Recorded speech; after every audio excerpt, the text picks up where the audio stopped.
I had the honor of speaking with the Deputy Prime Minister of Vietnam right here in this cave. Check it out. How has the discovery of sondoong impacted nearby villages? People used to rely on hunting for a living, but now many of them are in the business of tourism, and they can earn a better income. They also realize that they need to protect it, to conserve it. Is there anything that you would like Americans to know about Vietnam? Today, Vietnam is peaceful, safe, and I have to say, very beautiful country with a friendly people and a vibrant economy. And Vietnam is one of the... Sure, but you got to be sore from all that hiking.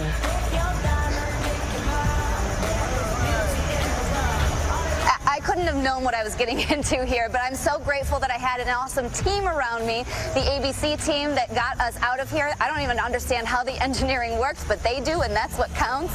The idea to get here, DJI, as I've mentioned, Romeo Dersha and Ferdinand Wolf, awesome pilots, obviously, giving us those images, and Oxalis Adventure Tour Group, who, again, so concerned about sustainability. It's really inspiring. I know you're very concerned about that, and you were also concerned when you left here. You knew you weren't going to be able to shower for a few days, but is everything working out?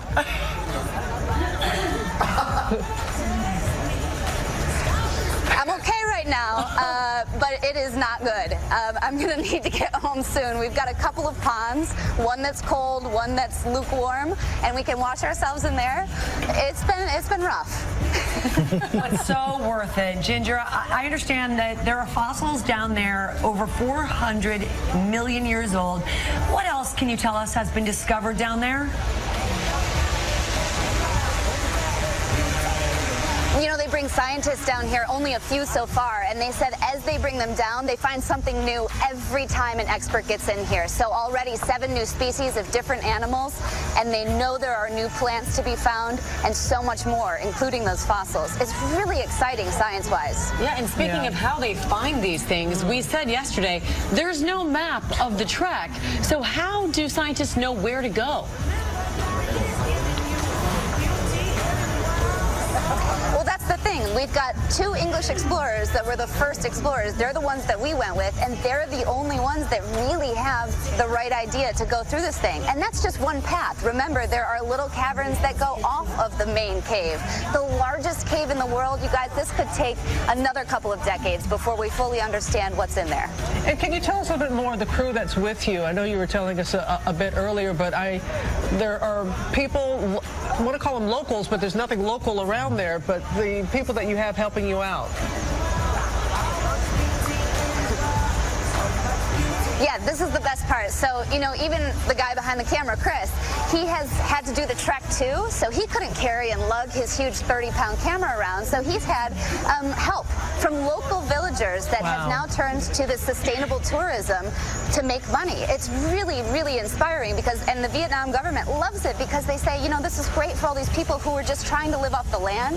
Now this is a whole new industry that they'll be able to get into. Oh, wow. And I have more than 60 people. They've been carrying all our stuff. It's so heavy through there. And like you said, we can learn from them too. Right. They know. And they're so protective of it. Yes. Because there is so much to be learned from it. And there is, as we've said, nothing in the world like it. Hidden world. We went right up to the brink yesterday. Today, Ginger is going to take us inside. She's been trekking for days, and we are so excited to get inside with Ginger right now. Where exactly are you, Ginger?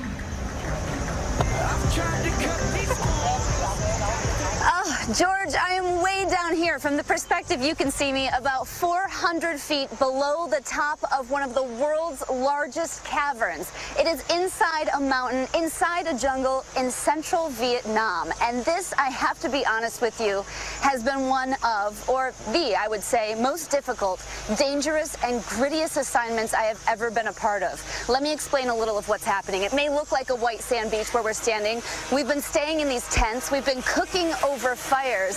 This, again, is very remote. We are not close to any civilization, but we've got a lot of folks around us, a great team that has come together because we had to find a hidden world that was only a third of a mile from here and that was only found a couple of decades ago. but really was not discovered and explored until 2009. So this is brand new to our world, this subterranean surreal life that has been revealed, and now you get to be a part of it, including the awesome images you'll see from our friends here at DJI Drones. All right, let's get right into it. We enter through a claustrophobic crevice. You have to crawl to get into the biggest cave in the world. Okay, this is small. Then it opens up. I don't want to miss this part with the GoPro. And drops down and down and down. I can't see beyond the narrow beam of my headlamp, but I am keenly aware that those ropes are here because a fall would be disastrous. Oh, sorry. This place does not look real. At the bottom, I feel like I've landed on another planet. A subterranean rushing river. Yes! Now I find myself in Mother Nature's sculpture garden, filled with prehistoric boulders and stalagmites, gigantic columns built up from calcium deposited by dripping water. So this is a stalagmite? Yeah, we're actually inside a stalagmite here, where the water's worn away all the bottom. After a grueling hour, an illuminating light 1,000 feet overhead. Spectacular. So every turn there's something else. This colossal skylight where the chamber ceiling collapsed is called a doline, breathing life into this underground world. It's a lush green oasis. Our camp's white sand beaches lit up below. It looks like Avatar in here. It doesn't feel real. No. This is that hidden world we've been chasing. Sondoong, or Mountain River Cave, the planet's largest and visited by fewer explorers than outer space. Just look at this. It is unbelievable. I'm standing on this colossal stalagmite, the jewel in the crown of Sondoong Cave. It's the moment that took my breath away, and it's also the moment I realized we're not even halfway there yet. We press on, and suddenly I'm in a jungle under a second monster skylight. Not atop a mountain, but inside it, way inside it, more than 800 feet below the surface. You don't normally get trees and jungle in caves. That's why it's quite different. Jungle plants and animals from above adapting to this unique subterranean netherworld. We've come across monkeys, been sticks thrown at me by monkeys. In here? In here, They're yeah. throwing sticks at Throwing you. sticks. What a view from those drone cameras. This mammoth crater big enough to park 2 747s inside and tall enough to fit an 80-story skyscraper. The cave's flowing river, the creator of this alien world, carving its way through a limestone mountain for 2 million years, forming the largest underground chamber on Earth. More than 1.3 billion cubic feet of subterranean awesomeness. That's more than 15,000 Olympic-sized swimming pools.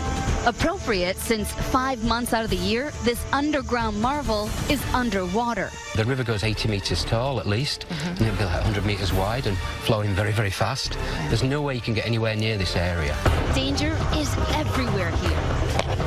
Alongside breathtaking beauty, like a fantasy world come to life. The punishing journey worth every ounce of sweat. What gives me goosebumps are the still unexplored passages that branch off our route, tunneling deeper. Good morning, America. Welcome to Sondoong. The majesty of this place will take you on such an emotional journey. I feel superior because I climbed this. I'm part of history. But I feel inferior because if something this grandiose was just found, imagine what else is out there.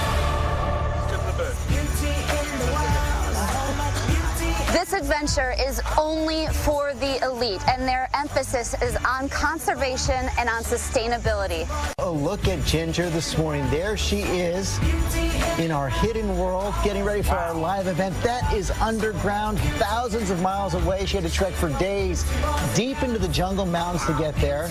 And she is taking her drones where no live television cameras have ever gone before. So a live television event, it's not saying too much to say it's millions of years in the making, and you're not going to want to miss it. Hidden world this morning, deep inside the jungle, a place no one had ever explored just a decade ago. Live drone cameras there this morning. Ginger ready to take us on this amazing journey. More people, you said this yesterday, George, more people have been to space than